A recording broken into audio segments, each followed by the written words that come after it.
House, we have John Teagle. He is a former federal prosecutor now in private defense practice in the Dallas area.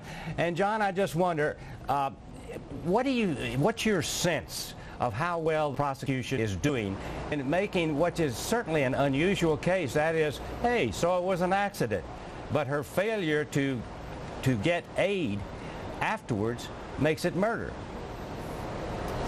Well, good morning. Thank you for having me. It is true that it is an unusual case in the sense that the evidence that the prosecution has is after the fact, and because of that, they're going to have to focus as much as they can on all the activities of the defendant and her hiding body and the fact that this person could have lived possibly and suffered in pain before the defendant took action to do anything. And apparently the only action she took was to try to help herself.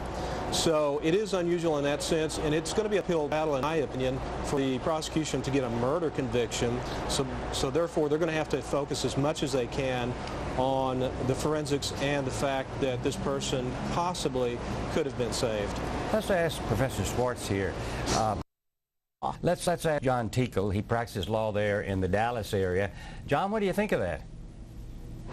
Well, I think the professor is correct in the sense that it's an egregious case, and there's the risk that the jury, regardless of the evidence, may feel compelled to go ahead and find the defendant guilty of something, and to go ahead and check that guilty box on the verdict form. Now, I do believe, as I said earlier, it's still going to be a challenge for the prosecution to prove their felony murder as they've alleged. They've alleged kidnapping as the underlying felony, and so therefore it's important for them to bring forward evidence that the man was alive and could have been saved, as they're trying to do.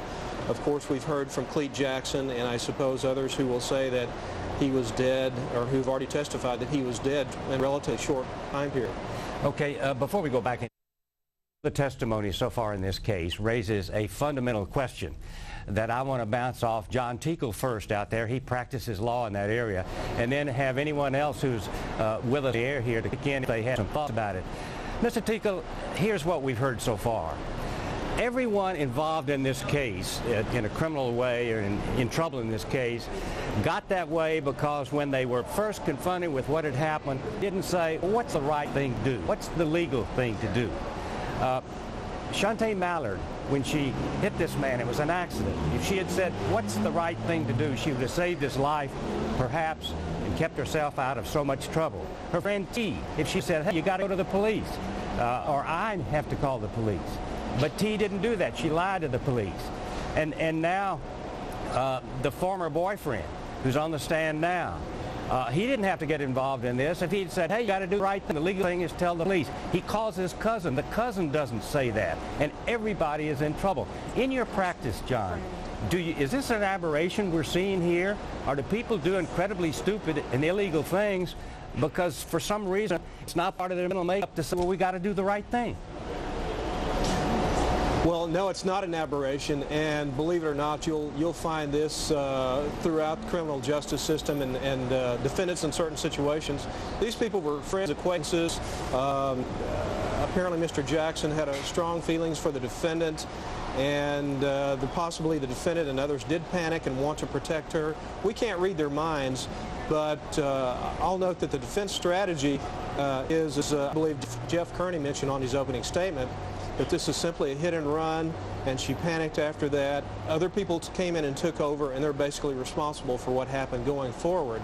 I'll point out further that I think it was a good strategic move on the part of the defense for the defendant to plead guilty to the second count, because they can go to the jury on this murder count with credibility, claiming, look, we've anteed up to what she's guilty of. It's after the fact, tampering with the evidence. That's all. Gene, you have any thoughts? John, would you put her on the stand? Probably not. I would be very hesitant to put her on the stand. Again, the professor's correct in the sense that there's a risk that the jury may be so emotionally inflamed because of the facts and the photographs and all the evidence that came in. But I'd like to point out something else. In Texas, in state court practice, in the defense bar, there's something that's known as a slow plea, and that basically means that you know that the state has evidence to convict, but you're going to go to trial anyway because you can't take the offer that's been made by the state. So we're going to go in and probably going to get convicted, but we're going to ask for probation or a lenient sentence in front of the jury. Maybe that's the strategy of the defense. Jeff Kearney's a good attorney. I know him personally. He's very good, and he's good in front of the jury. But maybe that's kind of a fallback position as well as trying to say the state really cannot prove their felony murder.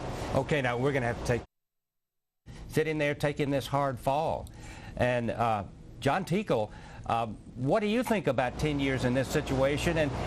And to use the wife, I mean, is that a kosher thing to do for the prosecutors? I think so. It's 10 years is not out of line for this, for what he did.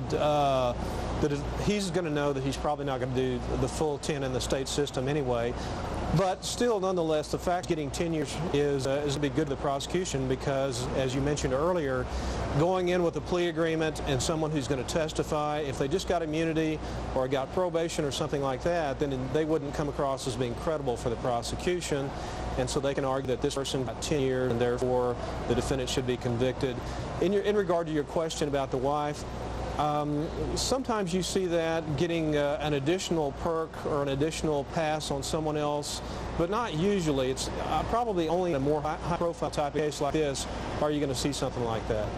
Okay, thank you very much. We're going to take a break here, and then we'll return to our coverage after this.